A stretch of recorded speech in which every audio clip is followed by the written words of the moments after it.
dans le sentiment d'impasse dans lequel, à tort et à raison, les gens ont le sentiment d'être, parce que nous avons le sentiment d'être dans une impasse politique et économique, évidemment,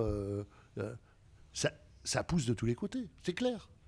Le triomphe du nationalisme en Flandre, j'ai fait à plusieurs reprises quelques reportages à Anvers, à Bruxelles, c'est les endroits où je vais assez souvent, c'est absolument terrifiant. Oui, effectivement, ce que nous appelons le vivre ensemble, je n'aime pas l'expression, parce que le vivre ensemble s'appelle la chose publique, en français ça s'appelle la République. Ça n'existe plus en Belgique. Ça n'existe plus.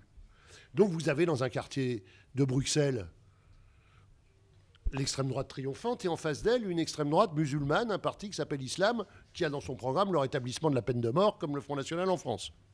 Qu'est-ce que c'est que ce programme où on prétend à la fois qu'on fera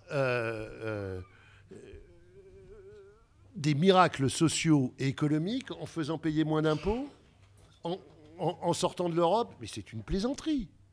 Ça fait quand même des années maintenant, depuis avant la dernière présidentielle, qu'on nous dit c'est un Front National New Look, c'est le Rassemblement Bleu Marine, ils ne sont plus fascistes, ce qui tente à dire qu'ils l'ont été. Et puis, dès qu'ils lèvent des candidats, de deux choses l'une, ou ces candidats affichent l'histoire de la banane est partie d'une candidate Front National, un autre, c'est un tag antisémite monstrueux sur son site, et la troisième dit « Ah mais moi je m'en vais parce que je découvre qu'ils sont racistes ». Mais eux ont le droit de se présenter en permanence comme ceux qu'ils ne sont pas, c'est-à-dire des républicains. Comme ceux qu'ils ne sont pas non plus, c'est-à-dire des laïcs. Et je viens à la deuxième question, qui pour moi est fondamentale. On ne s'en sortira pas sans une défense farouche de la laïcité. Donc il n'y a pas en France de musulmans, il n'y a pas de catholiques, il n'y a pas de juifs, de non-croyants, de bouddhistes, il y a des citoyens français. Et donc, oui, à l'école, on ne manifeste pas des signes d'appartenance religieuse. On est dans l'école laïque, on est avec les autres.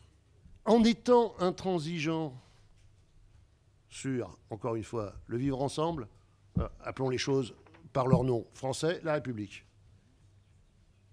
Oui, là, on peut faire reculer les anti-républicains qui n'ont de républicains qu'un masque pour des discours qui sont, eux, profondément racistes.